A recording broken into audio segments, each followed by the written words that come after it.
Пайда ойлама, ар ойла. Талап қыл, артық білуге. Артық білім кітапта ерінбей оқып көруге. Армысыздар көрермен, бүгін біз ойынымызды Хакім Абайдың сөзімен бастадық.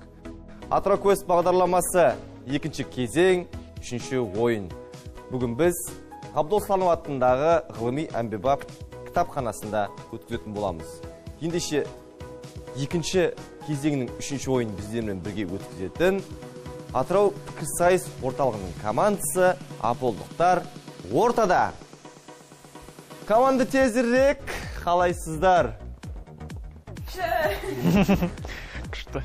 Аполдықтар, сізді тағы да құттықтаймын екінші кезеңге өтулеріңізбен. Бірінші кезеңде енді барлық сұрақтар дерлік әр командаға әртүрлі болды, яғни жеңілді болды деп айтуға болады. Енді кезең сайын өздеріңіз әуелгі бағдарлама көргендегіздей қиынырақ болады. Жалпы ойынға дайындық қалай? Қамбар, команда капитаны өзің. Ойынға дайындық жалпы ойдағыдай. Сұрақтар ондай қиын болады деп ойламаймыз, жалпы табамыз деп ойлаймыз. Сұрақтар онда қиын болады ойламайсыздар, иә? Мүмкін. Қиын болса да біз дайындық. Шахризада өзің ойынға дайындығың қалай? Керемет. Күшті. Ал қандай сұрақтар болуы мүмкін деп ойлайсың? Енді кітапханаға келіп тұрғаннан кейін сол кітаптағы кейбір мәліметтер, жазушылар, Абдол Сланов атындағы кітапхана болғаннан кейін соған байланысты сұрақтар келуі мүмкін. Белгісіз? Керемет.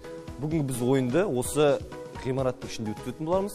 Кітапхана оқырмандарға қызмет көрсету бөлімдері 3 қабатта да орналасқан. Енді әр қабатта көтерілген сайын, әр қатарда сіздерге белгілер, көрсеткіштер болуы мүмкін. Ол сіздерге, яғни ойындарыңыз кедергіні өту кезінде көмектесетін болады. Ойын шарты бұрынғыдай, қазір айтамын. Телнора, жалпы Абдол Сланов атындағы ғылыми әмбебап кітапханаға бұрын-соңды қашан келдіңіз? Бұрын-соңды келдіңіз ба деп сұрау керек сияқты. Келдіңіз ба? Жақсы, келдіңіз ба? Мен Абдол Сланов атындағы осы кітапханаға бүгін алғаш рет келуім. Жаңа аралап қайттық. Фариза Оңғарсынова атындағы бөлме бар екен, соған арналған. Жалпы Абдол Слановтың өзінің мұражайы бар екен, ішінде мұражай бөлмесі. Жалпы қызық негізі, енді бүгінгі ойынға дайындығымыз мықты. Бұйырса Семейге біз барып, финалда біз жеңімпаз боламыз деп ойлаймыз. Бәрекелді, не деген мотивация, не деген сенімділік. Дегенмен ал енді команда ойын шарты бұрынғыша 20 минут уақыт беріледі, және 8 сұрақ. Болды. Ойнай жүріп, ойлап жүріп ойнау. Ойланамыз, ойнаймыз. Білесіздер, уақытқа да қараймыз, сұраққа да мән береміз. Егер уақытымыз тым артық болып, сұраққа дәл жауап бердік, мүмкін сұрақтарыңыз қате шығып отырса, оны өздеріңізден көресіздер. Олай болса, бастамас бұрын негізі кітапханаға келген кезде ең әуелі басы тіркеу бөлімінен басталады. Тіркелейік. Бұрын соң келмеген адамдар бар екен. Тіркелейік. Сол жерден ең бірінші тапсырмаларыңыз беріледі. Ал құрметті көрермен, біз ойынымызды бастаймыз. Ұрандарыңыз. Аполдықтар талғара өспейді, аполдықтар қол созады аспанға. Қайырлы күн, саламатсыз ба? Біздер Атырау Квест тележобасының командасымен келіп тұрмыз. Команданы тіркеп жіберсеңіз.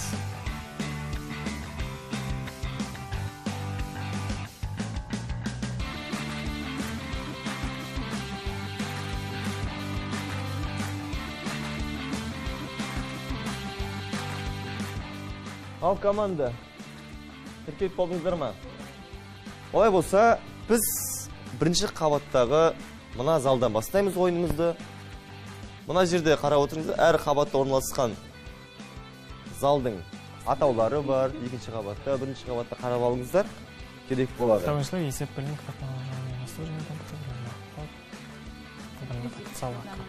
Есенесі қалында үшінші қабатты сауалға әдебиет өнертану сондай. Қарап алдық па? Олай болса келіңіздер, біз тапсырмаларымызды бастаймыз.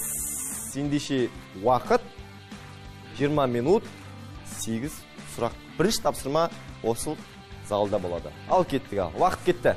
26-341-1-Д64 номермен тіркелген кітапта жазылған мұнай бер өлеңінің авторын атаңыз. Әрине ол кітаптың авторы кім екенін, қай залда орналасқандығы туралы мәліметті каталогтер залынан таба аласыздар. Каталогтер залы қайда? Каталогтер залы не тұр? Каталогтер. Бізге 26 341 26 341 26 341 Қай жерде санышы? Бұл жерде кітап деген өте көп. Ол өздерінің арнайы қызметкерлері біледі, қай жерде орналасқан. Мүмкін бұрышта, мүмкін төбеде, мүмкін астында деген сияқты. Мүмкін Маған мән қасында. бермеңіздер, мен өзім іздей беремін дейсің. Өздері тауып береді нөмірін. Сол іздейміз. Кітапханаға бірінші келгеніңіз көрініп тұр. мына кітапхана бірінші еді енді. Мына кітапхана бірінші. Қазір екінші қабатта роботтар болады. Сөйлейтін арнайы соған да дайын болыңыздар. Ол әзіл. Келесі. Мұнай бер өлең. Авторын атамай-ақ қойыңыз, тек қана бізге реттік нөмір айтыңызшы. 26 341 1 Жолдас Қали Досмұхамбет деген атау естеріңізде мүмкін бар ма? Білесіздер ме? Танисыздар ма? Жолдас Қали Досмұхамбетов атындағы мектеп те бар, көше де бар. Біздің атақты, жергілікті мұнайшы геолог. Жоқ, ол өлі кісі өлең жазбайды. Сол кітапта. Сұрақты кері дұрыстап оқыңыздар.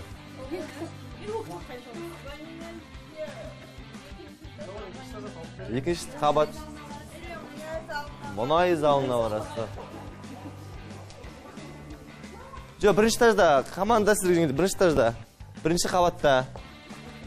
Міне қараймыз. Оқыңыздар. Кітап көрмелер залы, мұнай залы қайда екен? Осы ма?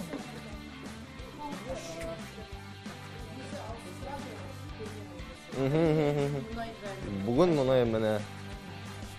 Бүгін мұнайшылар қанылған? Жолдас Қали Досмұхамбетов деген кісі кітап береді.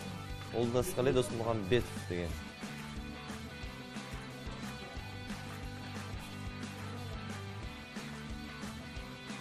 Енді команда келесізде, сіздер мысалы қағаз рет нөмір алсаңыздар, кітапты өздеріңіз дейтін боласыздар.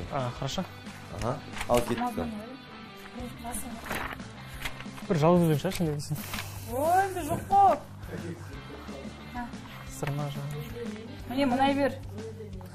Толғаудан картоп маған бетпе келеді. Қаламыңыз қайда? Қазір.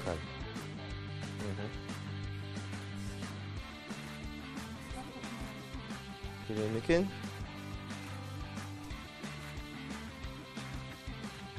Асқар. Жоқ, маған мұнай бер. Толғауының авторы.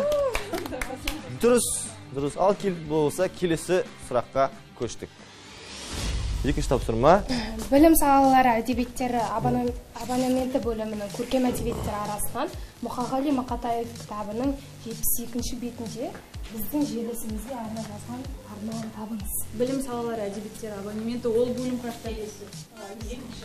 Екінші қабатта орналасқан. Уақыттарымыз Жылдам мұқайып, бұлшақ кетіп бірінші сұраққа жауап бердіңіздер. Екінші сұрақ бар. Білім салалары әдебиеттері. Яғни екінші қабатта орналасқан. Бөлініп кетейікші, бөлініп.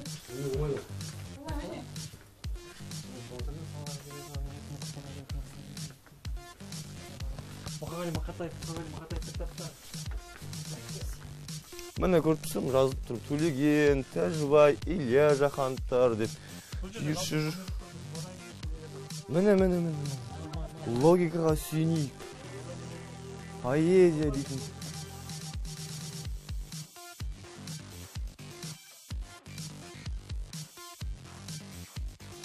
Сонымен қараймыз, іздейміз, команда іздейміз. Бөлімдерін қарасаңдар. Поэзия дейтін қараймыз. Елена, көмек берейін сізге. Может, мүмкін мына жақтан қарап көріңіз, е? Қай жақтан? Қараңыз. Поэзия міне көріп тұрсыздар ма? Бұл үлкен ғой кітапхана. Так, поэзия маған, поэзия. Учели.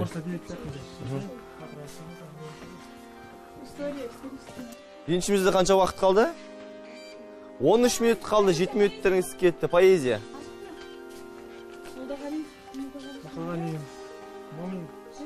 Сұрақ. Екінші сұрақ бізде, білім салалары әдебиеттері абонементі бөлімін көркем әдебиеттер арасынан Мұқағали Мақатаев кітабының 72-ші бетінде жерлесімізге арнап арнауын жазған арнауын табыңыз. Бұл біздің жерлесімізге арнаған. Кімге екен? Сонымен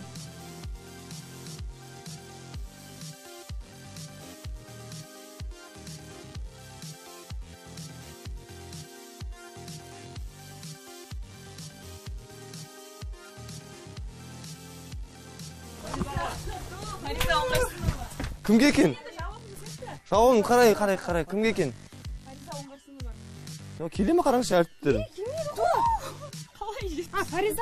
Фаризаға, бәсе, Дұрыс, екінші сұраққа ал кеттік ал.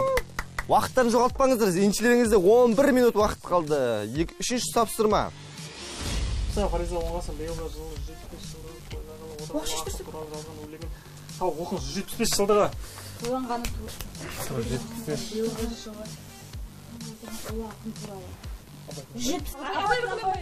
Иә. жазған өлеңін Фаризаның Абайға арнап жазған өлеңін аты қалай? Фаризалы.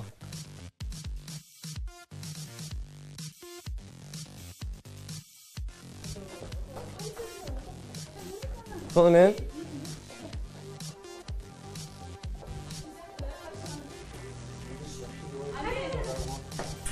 уақыт жалғасты.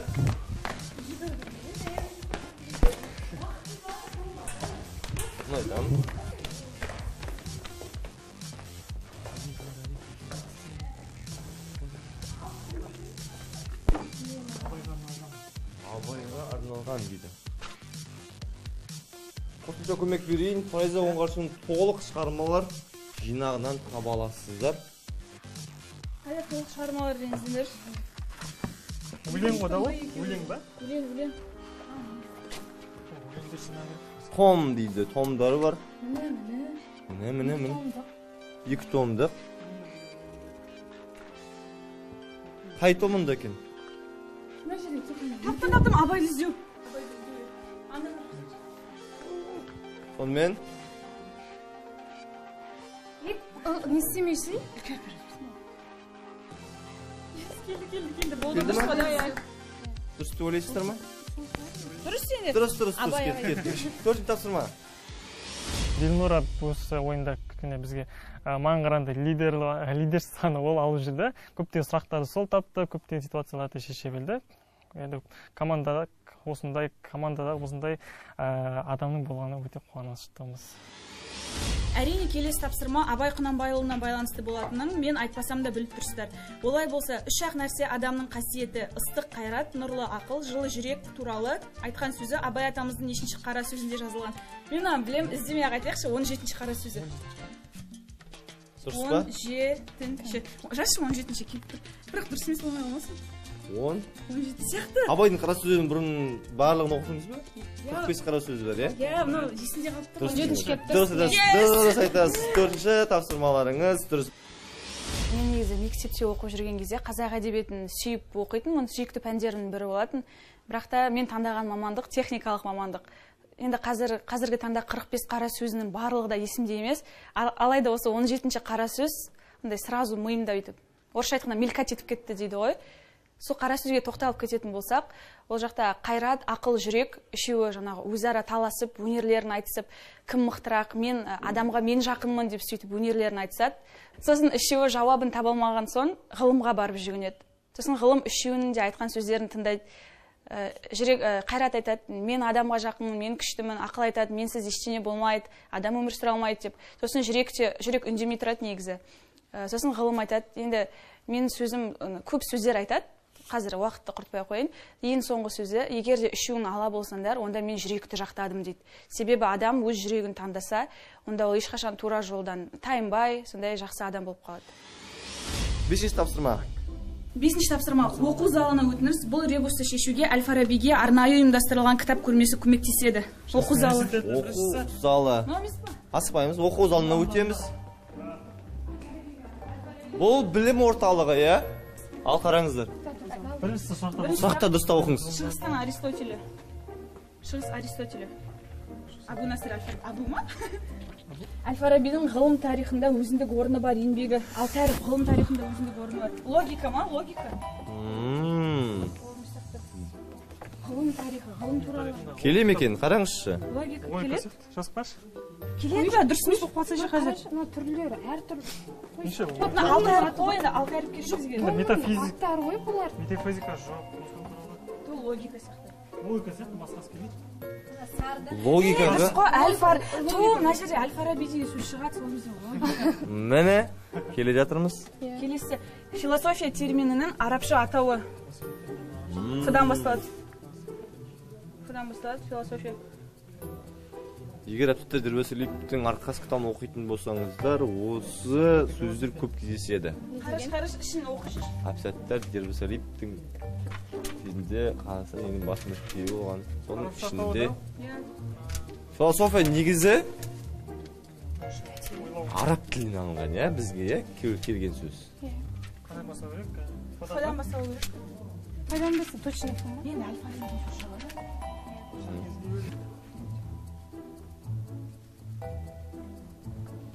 Денчімізде бізде қанша уақыт қалды?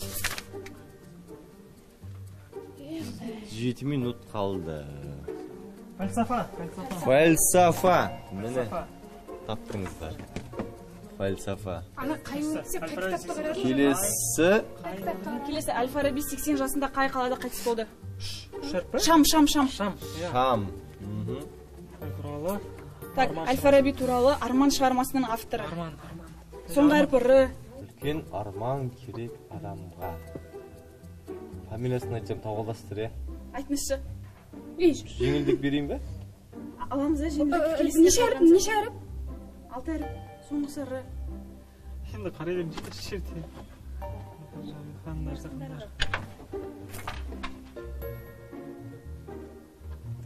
Әріптерге қараймыз. Енді Аль-Фараби деп тұрсыз жазып қойыңыз, Аль-Фараби деп. Содан міне.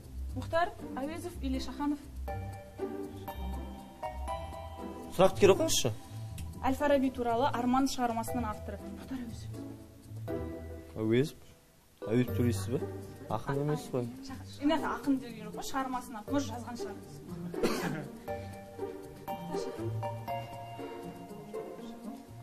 Мұхтар деп жаза берейік па? Енді босқа тұрып қой. Ибн Сина философиясы 20 томдығы қай баспадан шығарылған?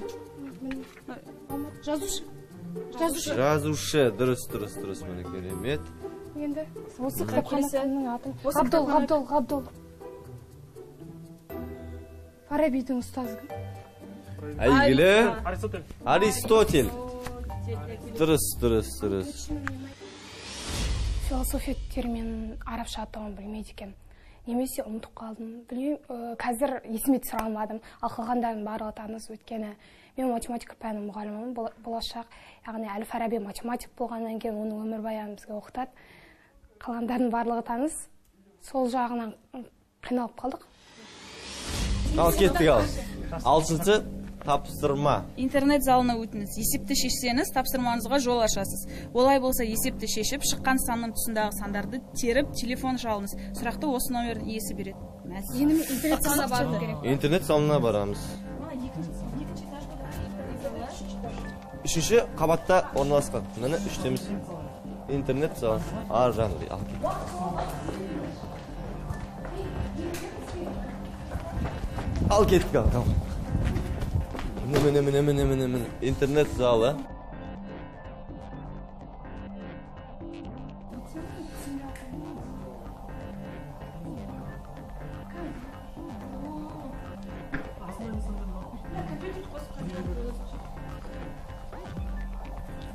Мүмкін ауысып кеткен болар. Құдай болса. Насыл. 1073 азайтылған 109. 1073. 109 алынған. 73. 890. Келесіне шешеміз. Бізде 9 болады. өсу ретімен мен сізге мына жауабын тауып алыңыз деп неше екенін 891-дің жауабын табыңыз. 1073-ні аламыз 109. 1073 азайтылған 109.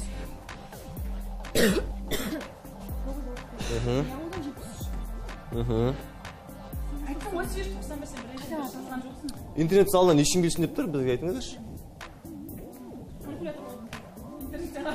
Жоқ.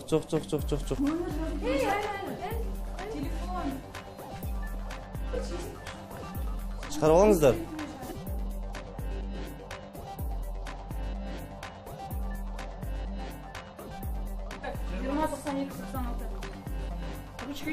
Ручка қайда? Басшы 91 емес пе? Квесттен салып тұрады. Сіз сұрақтың жауабын айтады деп. Сұрағы. Ой, сұрақты айтады ой. Қыз айта беріңіз. Қай жылы қай жер дүние ме? Айта беріңіз. Жазу қазка. О, қай жылы қай жер дүниеге келген? Рахмет. Қандай еді? Жазушы Ғабдолхан қай жылы қай жерде дүниеге келген? Бұл қайдан көрдік? Біз қай жерден көрдік? Сланов. Сланов мұражайы бар ғой? 1917 жылы 15 қыркүйекте дүниеге келді. 17 жылы ма? Тек қана бізде не алыпты? Қай жерде дүние қай жылы? Қай жерде? Жыл. 1917. Қай жер дүниеге келді? Сонымен еншімізде қанша уақыт қалды бізде? 2 минут қалды ал. Азан шақырып қойылған есімі кім? Жазылып тұра ма не мұражайда? Абдол Слановтың.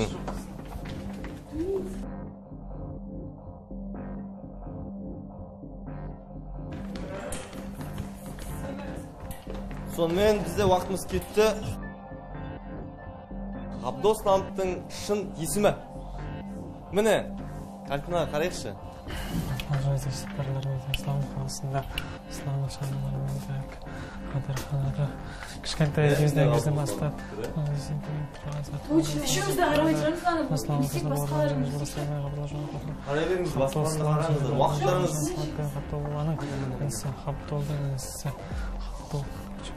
Сонымен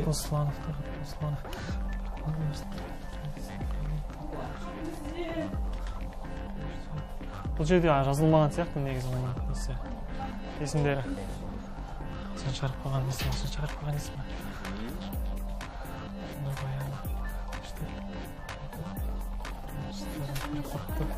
Соңғымызда айтамызды көмек бар ғой. Бізде бір көмек бар, подсказка. Бізге бере қойсыз ба, сол подсказканы?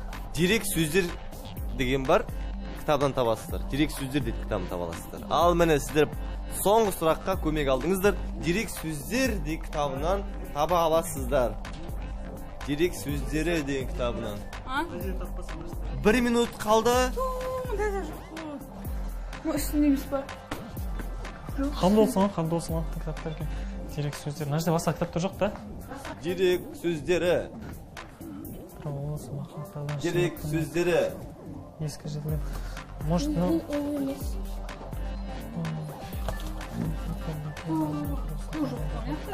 Дерек сөздері деген. Мен жоқ білмеймін. Қандай да кітаптарды? Оның ішінде жоқ.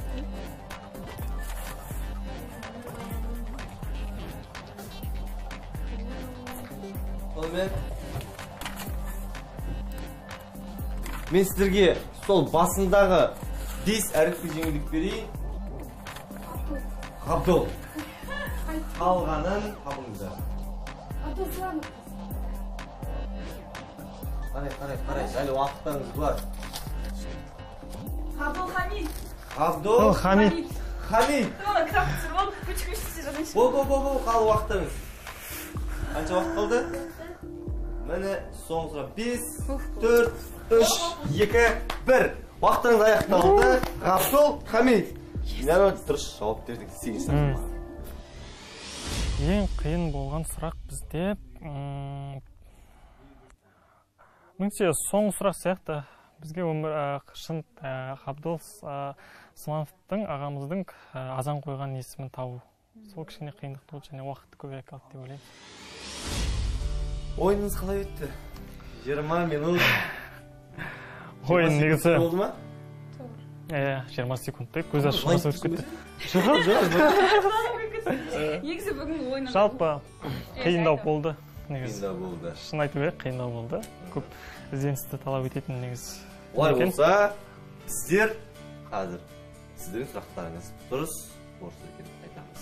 Ал құрметті көрермен, бүгін Аполдықтар жақсы ойын көрсетті. Біздер сұрақтарын сұралаймыз. Қарайық. Ал құрметті команда, бірінші тапсырмаларыңызға жауаптарыңыз Асқар Тоқмағамбетов депсіздер. Ол сұрақтарың жауап дұрыс.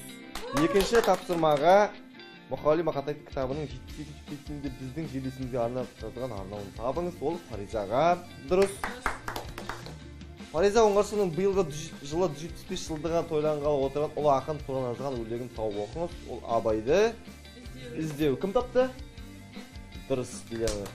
О, төртінші тапсырма, және өзіңіз таптыңыз, 17-ші қара сөз деп, ол да дұрыс. Бесінші тапсырмада Абу Насыр Әл-Фараби, яғни Әл-Фараби, ребустың ұзынның атауы тігінен тұрған Абу логика фальсафа тапты. Шам Мұхтар. Ол қай Мұхтар? Дұрыс. Өзім емес пе? Жоқ, Шахан. Жазушы Ғабдол Аристотелия. Алтыншы тапсырма 20-92-96. Яғни ол жерде есептеу қажет жоқ. Мына жерде нөмір телефон тұрды. Сонымен байланысты таптыңыздар. Шешінші тапсырма Ғабдол Станып қай жылы, қай жерде дүниеге келді? Осы сұрақтың жауабы қате. Кит бар. Все, Бол, шықпай,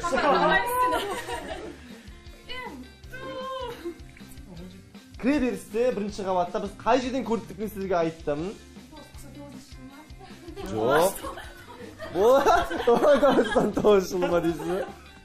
Қабдауыстан бұл күнде деп атын еді. Сіздермен құрдасы атын еді. Бұл 1911 жылы дүниеге келген. 17 деген. 8-ші тапсырманың жауабы Ғабдол Хамид. Дұрыс. Даймын, еңсеңіз түрмеңіздер. Үйге барып қол жұмса өзіңе жоқ. Мен өзіме қол жұмса басқаша жауаптым. Ал команда жақсы ойын болды. 8 сұрақтың 7-еуіне дұрыс жауап бердіңіздер. Бір сұрақтарыңыз қате болды. Уақытпен де жұмыс жасай білдіңіздер. Дәл 8-ші тапсырманы дәл уақытында аяқтадыңыздар. Енді басқа команданың көрсеткіштерін көреміз енді. Қараймыз, төмен болса дейсің. Көреміз. Олай болса, алдағы тағы да кезеңге өтулеріңізге мен де тілектеспін. Жақсы ойын болды. Жалпы кітапханаға жиі келіп тұрсаңыздар деймін. Кітапхана көрдіңіздер, кең, әр залда, әр аудиторияда оқырман зал, интернет залы өте көп. Кітап оқиық, оқы, және оқы. Кім айтты? Ал құрметті көрермен, бізде Аполдықтар жақсы ойын көрсетті. Келесі кездескенше сау болыңыздар. Пайда ойлама, ар ойла. Артық. Атыңыз кім еді? Елгермей қатты өмжет. Қайын аяқтың? Үш қана орын тоғысқан.